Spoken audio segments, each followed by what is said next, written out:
Hello, everybody. Merry Christmas. Look at this one right here. We're going to have to grab her. I'm going to have to hold on to her. Well, Merry Christmas, everybody, and it's so nice to see you all, and we're going to have a chance to see you guys in here. But Michelle and I just wanted to say to Colonel Schaefer and the whole team that's here, thank you. Everybody here has done such extraordinary service on behalf of the country. This is a great chance for us every Christmas. We have the opportunity to come by and say thank you not only to you, but also to family members who are here, because you guys serve right alongside those in uniform. This is an important year. We've been in continuous war now for almost 13 years, over 13 years. And next week, we will be ending our combat mission in Afghanistan.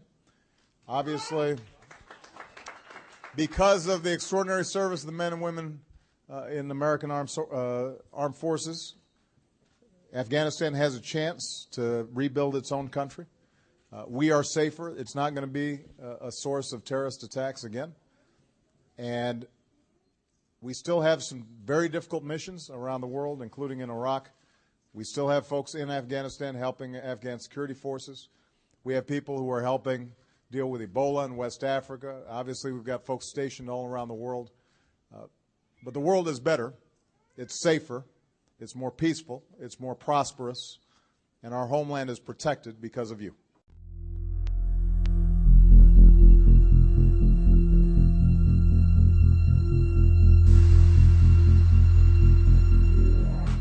Before we get started, check out our sponsor, OutdoorLegacyGear.com. That's OutdoorLegacyGear.com. Check out all their emergency supplies, bags and packs, shooting accessories, and survival gear at OutdoorLegacyGear.com. Click the link below right now. Support them and support AMTV. The President of the United States proudly announced over the weekend that he single-handedly ended the war in Afghanistan. Yeah, that's right. After a 13-year-plus war, ground invasion, one of the longest in American history, over $1 trillion spent, and over 2,000 men and women service members slaughtered, the president lays claim, his claim to fame, that he ended single-handedly the war in Afghanistan. Isn't that interesting? You know, I'm not that good at math, but, when the president took office and when he sold the American people on hope would change in 2008, he said he would end all wars. There was a couple wars going on at the time in response, allegedly, to the September 11, 2001 terror attacks, where Saudi Arabian-linked terrorists with no connections to Iraq or Afghanistan, allegedly, according to the official government bullshit narrative, rammed planes into the World Trade Center and rocked New York City. And as a result, they launched ground invasions, not in Saudi Arabia, our ally, but in Iraq and Afghanistan for no reason. But when Obama took office, he not only promised to end all wars, but he actually stepped into 2 wars, the muck of the George W. Bush era, a war in Afghanistan and also a war in Iraq. And again, I'm not that good at math, but the president says he just ended the war in Afghanistan. But the war in Iraq is still continuing. And in addition to that, he actually started a brand new war in Syria. So again, I'm not too good at math, but 2 and 2 actually seems like the same amount of wars still taking place, while the president lays his claim to fame, saying he ended the war in Afghanistan, and actually suggesting it's safer now in Afghanistan, even though we know that's bullshit, that the Taliban is still largely in control. You see, all of this is spilling over, and this is just a smoke and mirrors campaign. Pay attention to the right hand while I'm doing this with the left. And it's exactly why CNN is illustrating this. At a time when a third Malaysian-linked airplane goes missing with hundreds plus people on board. Yeah, that's right, QZ8501, they say, according to Indonesian officials. And the lamestream bullshit boob-tube mainstream media says it's likely at the bottom of the ocean.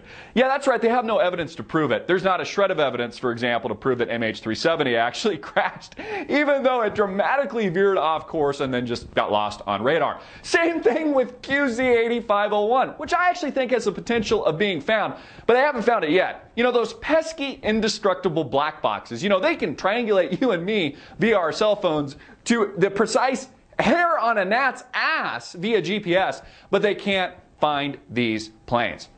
You see, folks, we are engaged in economic warfare right now. These wars will continue. There's a reason the president is bombing the shit out of Syria and has continued the war in Iraq.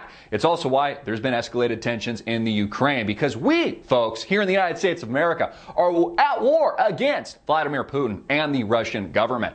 And for every action, there's an equal and opposite reaction. And as I've suggested in many videos, President Putin will respond accordingly to these U.S. sanctions. A collapsing ruble, a artificial manipulation, and bleeding in oil prices and Brent crude. All of this, of course, being artificially manipulated and propagated by the United States, Western interests, countries like Saudi Arabia, to bleed America's enemies, to bleed not just Russia, but also the nuclear program of Iran. Isn't it interesting how this is all strategic? Isn't it interesting that the U.S. helped to overthrow in a coup, a violent revolution with the armed rebels on the ground, a previously free and democratically elected leader in Ukraine, Viktor Yanukovych? You know, I thought America believed in democracy. You know, isn't it funny that in 2016 we'll have Hillary Rodham Clinton, a part of the Clintonista crime family, running against another crime family, the Bushes? I mean, how many Clintons and Bushes can we have in this country running against each other over and over and over again? It's kind of like a very bad and scary wet dream. Again, there's a continuation of these wars. Obama hasn't ended anything. 10,000 plus troops still in Afghanistan is still a war, folks, and he's only escalated tensions in Levant, because it's all a part of the strategic game plan, again, to destabilize Russia, to push against our enemies, this war between the East and the West. As the United States holds on to its last semblance of hope through these financial shenanigans and ultra leverage here in the States. Quantitative easing into infinity, 0% interest rates, and it's desperately trying to hold on, like the spoiled brat rich kid that it's been in the world for far too long. All of this is reaching ahead, folks, and it's not just the new Cold War, it is World War.